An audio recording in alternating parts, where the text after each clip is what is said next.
Hello again and welcome back to English Today. This is DVD 20 and the third DVD of your advanced level. And in this DVD, we'll start with another 2 episodes of our story, That's Life.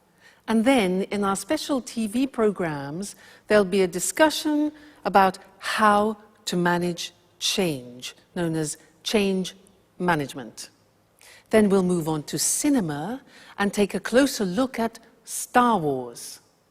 Then, in the grammar section, we'll look at ways of expressing your opinions in English.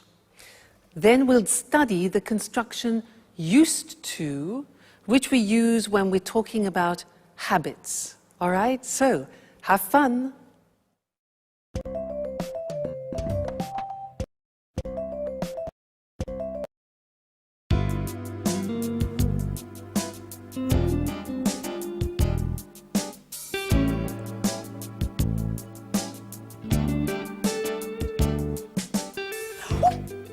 Edward, stop! Put that infernal gadget away. That's enough. There's a limit to everything, you know. Great. That's it, Anne. Go on like that. You are fantastic. Oh, fantastic, my eye. I told you to cut it out. Alice! Alice! Yes, Anne, what can I do for you? Stop laughing. Oh, Anne. And tell your director friend to give it a rest. And put away that damn video camera. I absolutely do not want to be filmed like this. Have I made myself perfectly clear? Hi, Alice. Hey. Good morning, Edward. Can't stop working, eh? What's on the menu for today's shoot?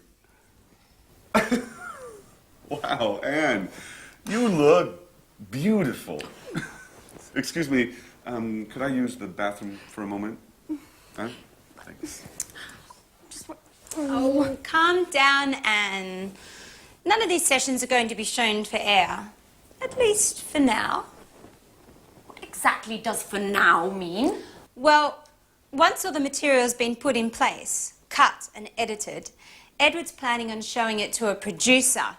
If it's accepted, the idea is to go for our own TV program. Isn't that a great idea? What? Yeah. Producer? Television? Mm-hmm. Let me in, Jack. Let me in. No, let me in. Oh, oh, oh, let me in. Oh.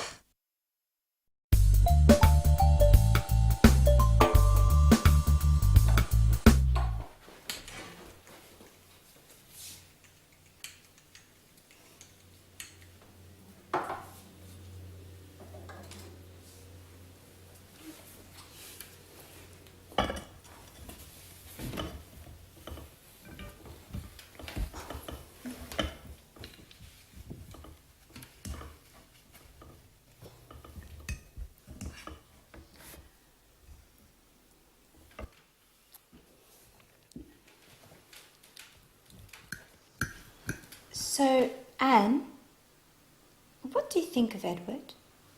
In what sense? As a man or as a director? Do you really have to ask? As a man, of course.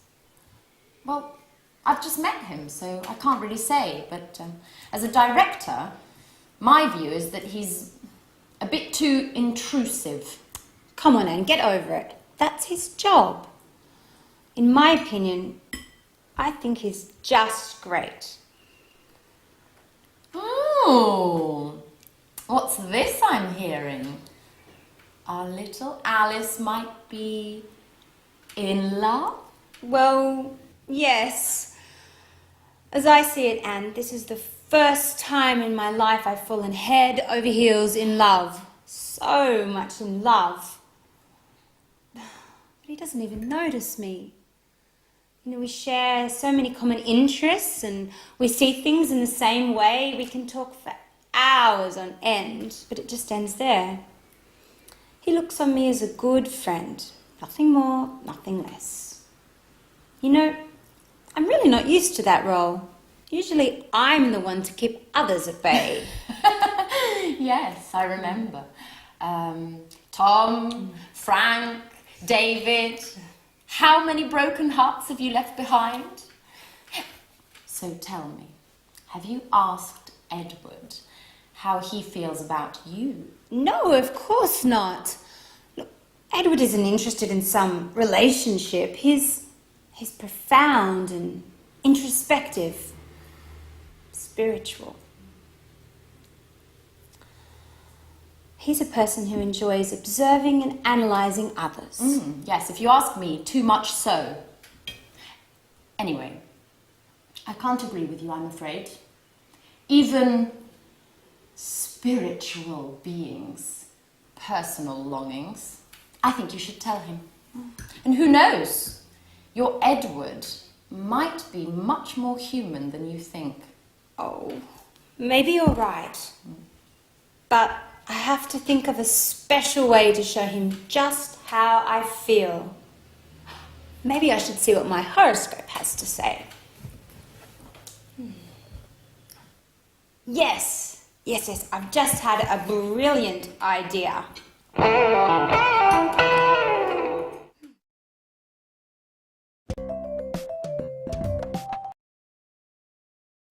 Hello again and welcome back to your live English language TV program. Did you hear in that episode how the girls were talking about their love problems? They were exchanging opinions about their love problems. Well, that's what I want to study with you now, is how do you express your opinion in English and how do you ask other people for their opinion? Now, to do this, I want to talk about an article which I read yesterday, in fact, in this magazine about women. And the article made some statements, and I want to ask you what your opinion is about the statements that I read, and I will tell you mine, all right? Well, I read this. Women are less rational than men. Women are less rational than men. What do you think about that? Yeah, well, I can go along with that. I agree in a way women are more emotional and more instinctive, yeah? Do you agree? Next thing. Other thing they said is women are less intelligent than men. Women are less intelligent than men. Now, what do you think about that? Well, I totally disagree with that. I don't know about you. Women are less intelligent than men. Who wrote this article? Men are stronger than women. Do you agree? Well, yeah, I mean, physically, men usually are stronger than women. Maybe emotionally and morally, we could debate the fact. Yeah? Maybe? Okay. Next one. Men make better leaders than women. Do you agree with that? Yeah, up to a point. I mean, most of the leaders in this world are men. But maybe it's because women haven't had enough chance to be leaders yet. Who knows? All right, and the last one is a woman's place. A woman's real place is in the home. What do you think about that? I totally agree. A woman's place should be in the home. Nice article. Let's move to language. Maybe it's better. Let's talk about the language we use when we give opinions. And let's use the screen. So, asking for somebody's opinion, how can you do that? Well, you can say, what do you think about that? What do you think about that? Simple question. Or, what's your opinion? We can also ask, what do you feel about that, which is more related to emotions rather than to the intellect. So, what do you feel about that? Or, what are your thoughts?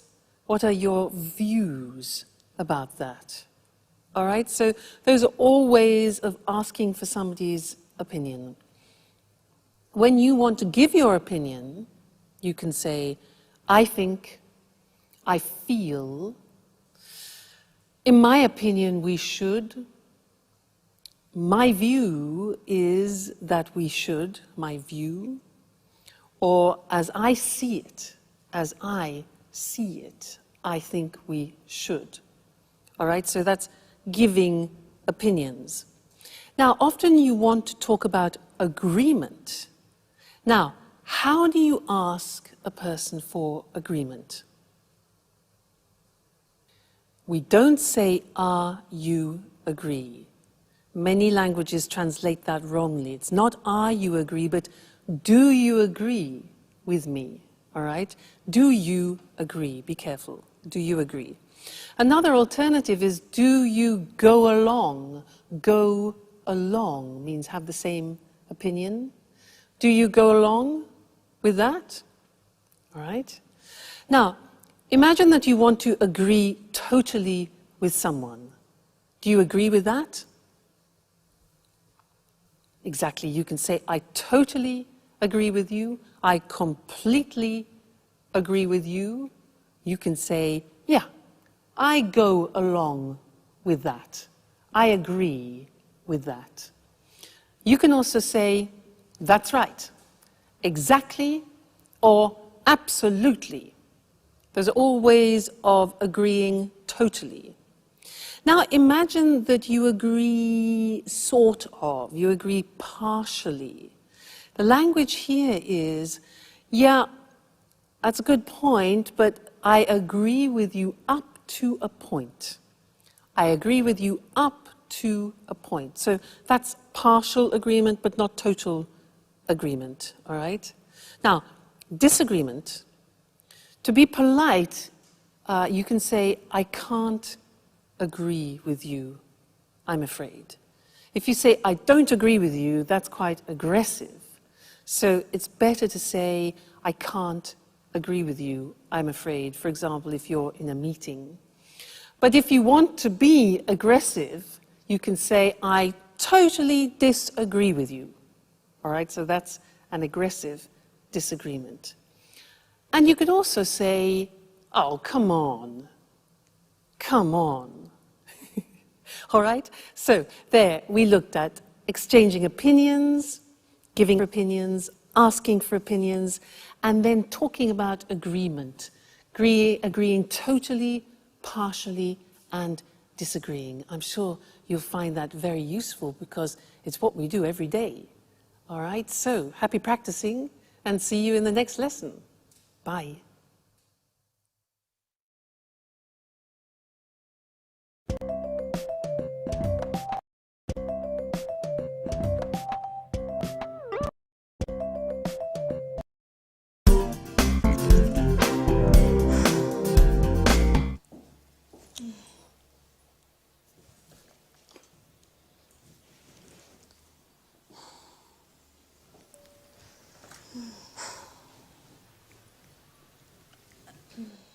Alice? Are you feeling okay? Oh, yeah. Hi, Anne. I'm just preparing a little lunch for Edouard. Edouard? What's with the French accent? I thought you said he was Canadian. He is, from the French part. His mother's French, so he's fully bilingual. Well, now that you mention it, I had noticed a slight French accent. Oh, yes. Isn't it adorable?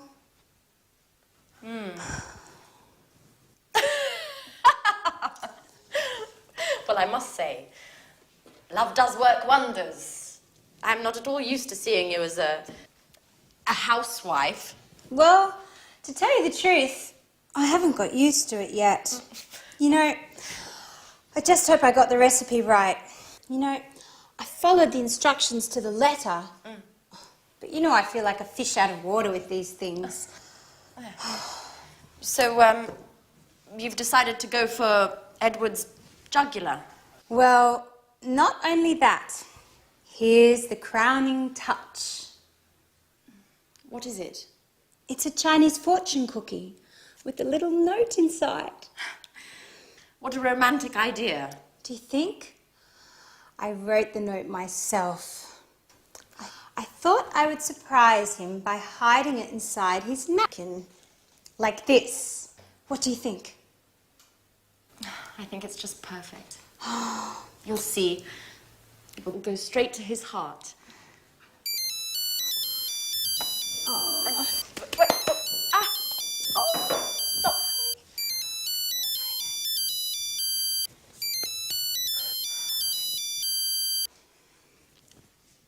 Hello? Yes, this is Alice. Oh, it's already come in. What? Oh, in half an hour? Yeah, okay. I'll be there in a few minutes. Anne? Could I borrow your car? Please? I have to go and pick up a packet my father sent me, but the post office closes in half an hour and I won't make it on foot. My car? You don't have a license? Oh, don't worry about it. I have it. And anyway, I always used to drive. You know, my dad's got a car just like yours. Okay, I'm off. Tell Edward I'll be back in a flash. Alice? Alice? But who's going to clean up this mess? Get used to it, Anne. It's the same old story. Now I'm late.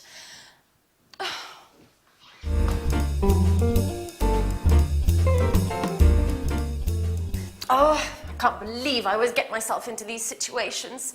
I'm late and here I am helping Alice with her grand plan. I am. Oh, hello. Oh, that smells great. My compliments to the chef. Oh, no, Edward. It's not like you think. I have to go. I've got a meeting with my boss. Alice has just gone out. She told me to let you know that she'll be returning soon. Bye-bye. Well, I'm starving.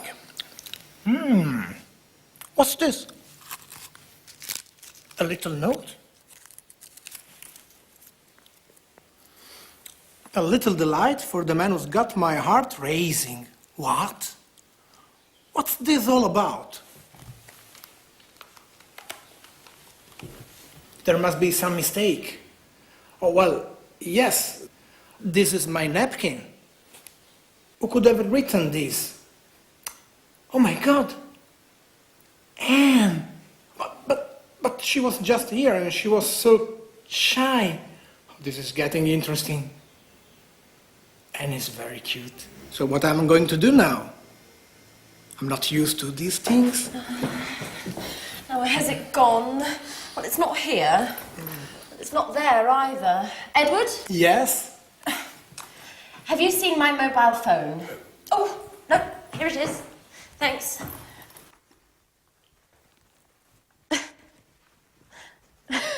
Pardon me. Why are you eyeing me like that? Nothing. Well, all right. I've got to run. Bye-bye. She's acting like nothing is happening at all. This is getting very interesting.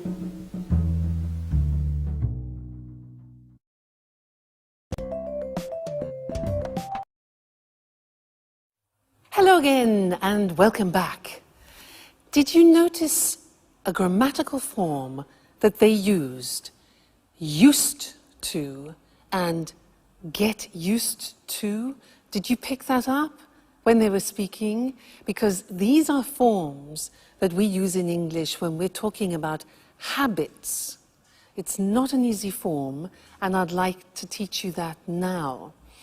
And to do that, to give you an example of the grammar in action, I want to talk to you about when I moved to Italy and I lived there for some time, and I had to change some of my habits. I had to adopt some Italian habits. I had to get used to new things, all right? So I'm going to use the grammar construction as I talk about this. Try and listen and pick it up. Now, I wrote a list actually because really fascinating.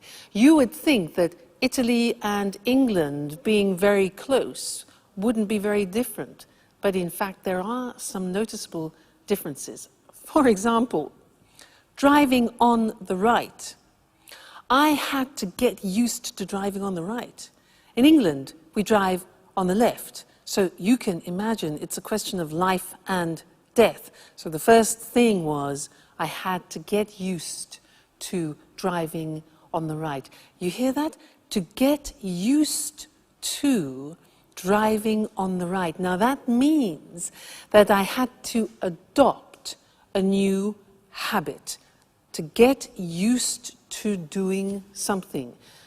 We'll look at the grammatical form after. For now, just listen how I use it, all right? Another thing, oh yeah, Italian driving. I had to get used to Italian driving.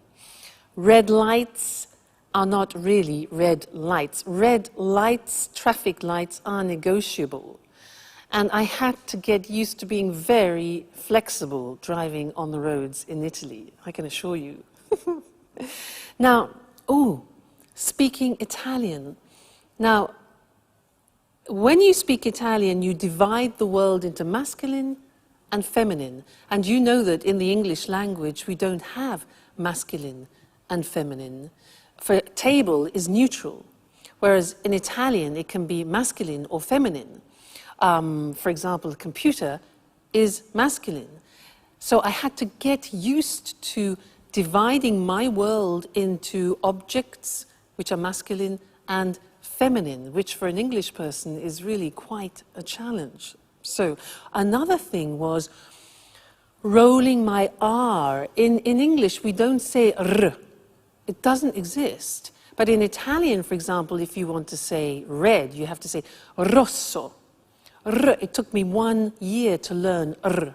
So I had to get used to rolling my R. Terrible. Coffee. In England, we have mugs of coffee like this. In Italy, I had to get used to small amounts of strong coffee. So that was a new habit. But then I found cappuccino, so that was the alternative.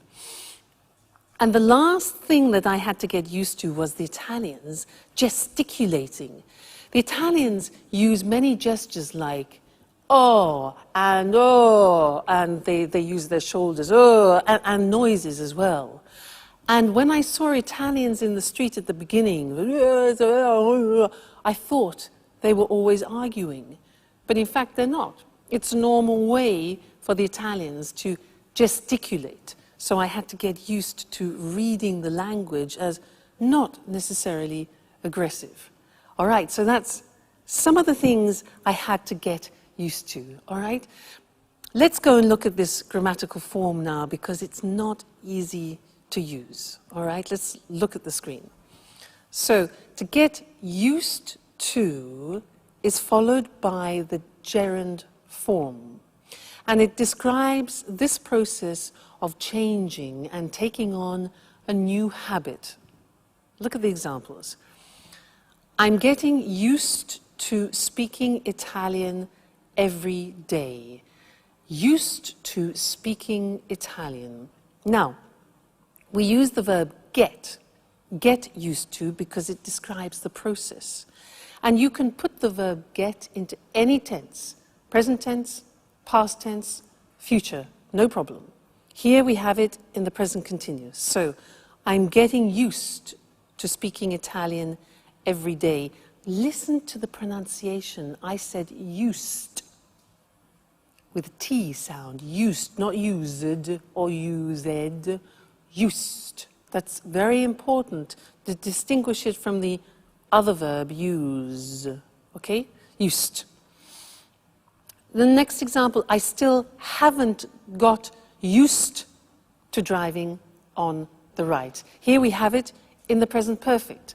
I haven't got used to driving on the right. Next example, don't worry, you'll get used to it.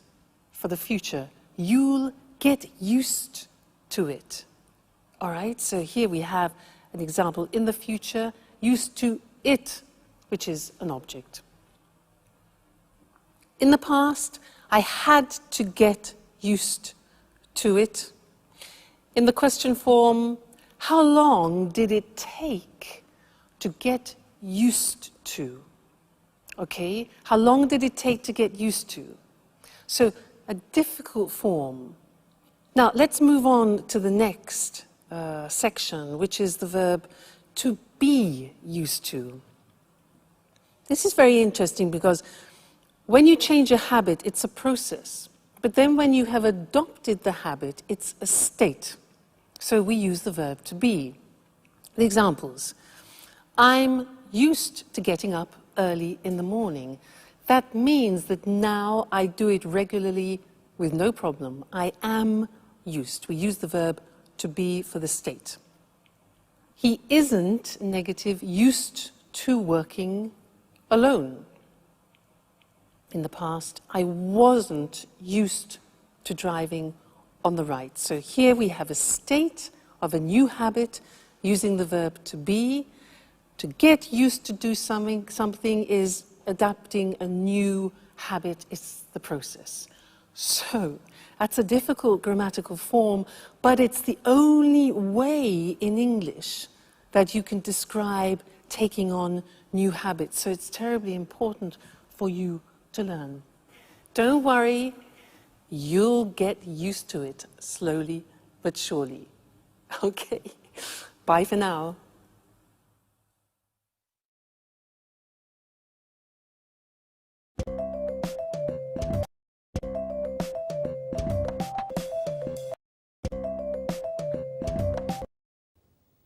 Hello, and welcome to this week's edition of Let's Talk, our evening discussion program with our commentators, Tom and Marie. Good evening, everyone. Good evening. According to a recent report from the EU on the economies of the Eurozone, many companies are going through a difficult period. Senior managers are realizing that business as usual is no longer possible. Many companies need to embrace radical change in order to survive. What do you think about this situation? Well, it's true that today companies must face up to the fact that they may have to change the way they do business. New technology is making this change necessary, and new competition can result in a company having to completely rethink its business plan. I agree. Another example is when a company decides to enter a new market and becomes very successful. This success can require changes to the way the company does things. All these situations result in changes being needed to the way a company operates. It's not easy to make changes to the way a company operates and the way people work. How can a company do this successfully? Well, there's been a lot of research on this topic. It's called the change management process. I see. So what are the elements of a successful change management process? Where do you start? Well, it's important to analyze the situation carefully before embarking on a process of change. A good analyst will identify the key areas of a company's operations that need to be changed. Then an effective change strategy needs to be drawn up.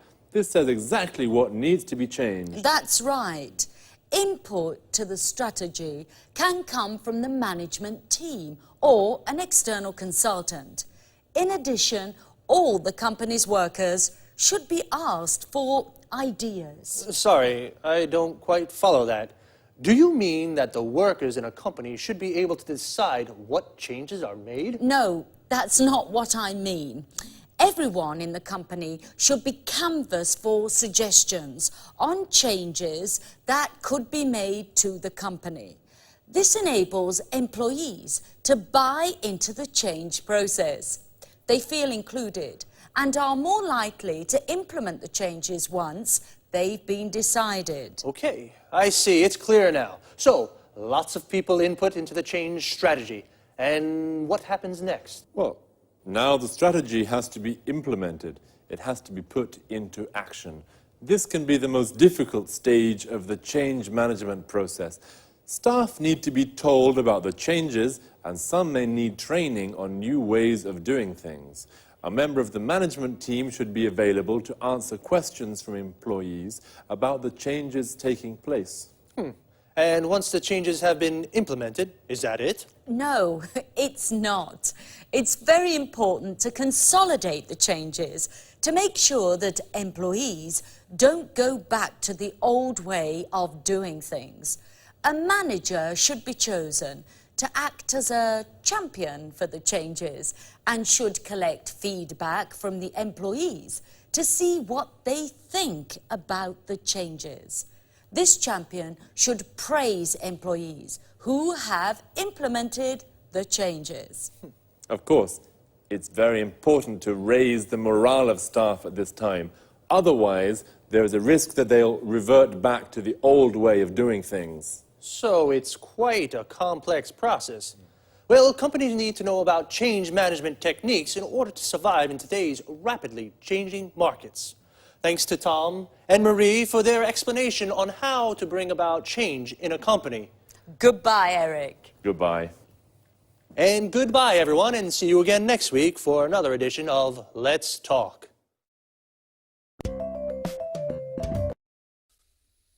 So, the change management process is the process a company uses to change the way it operates. Due to new technologies and new competition, many companies have to rethink their business plan. To rethink something means to reconsider, to think again about a choice you made before. A business plan is a strategy for running a company. Remember, to run a company means to manage it. Companies have to embrace change. To embrace something means to accept it and put it into practice. So, to embrace change means to start making changes. Companies must face up to the fact that they have to change the way they do business. To face up to something means to accept a difficult situation exists. So, how does the change management process work? First, an analyst identifies the areas that need to be changed. An analyst is an expert who looks at all the elements of a situation. He analyzes a situation. Everyone in a company should be canvassed for suggestions. To canvass means to ask people for their opinions. This enables employees, the people who work in the company, to buy into the changes. To buy into something means to believe in something. Then a strategy is drawn up. The phrasal verb to draw up means to prepare. We use it for documents. For example, you draw up a contract. The strategy must then be implemented. To implement means to put into action. Once the strategy is implemented, it's important to consolidate it. To consolidate it means to make stronger.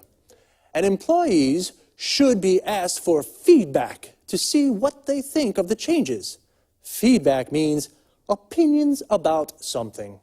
Well, folks, we've come to the end of today's program. See you again soon.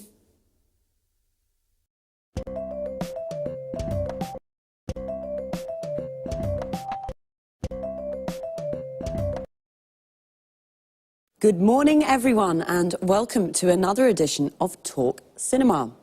This morning, we'll be talking about the most famous of all science fiction sagas, Star Wars. As always, in the studio with me is Sanjeev Gupta, our cinema expert. Welcome, Sanjeev. Hello, Lucy. Hello, everyone. A question to start with, Sanjeev. Just how many films make up the Star Wars saga? 6 in all. And how many of these have you seen? All 6, of course. And you? 4, I think. When was the first film made? The first film, A New Hope, was released in 1977. The last film, Revenge of the Sith, was released in 2005. And who's the director? Well, George Lucas wrote the scripts for all the films and directed 4 of them. And what about the other 2? Irvin Kershner is the director of The Empire Strikes Back, and Richard Marquand directed The Return of the Jedi. What's so special about the Star Wars films, Sanjeev? Lots of things, actually, Lucy. You know, the first Star Wars film, back in 1977, broke new ground with its special effects. New methods were used whereby the action shots were taken against a blue background with real models. It doesn't sound sophisticated compared with today's computer-generated effects, but 29 years ago, it was revolutionary. In fact, the amount of time Lucas spent on the special effects almost resulted in the film not being finished.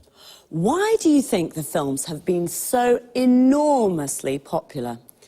We're dealing with science fiction here, but really the storylines in the films draw on themes common not only to science fiction, but also to classical mythology. Really? Interesting.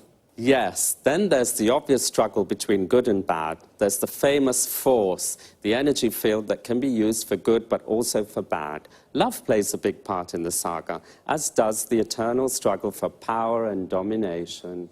Love, power and domination, yes. So, have the films made a lot of money?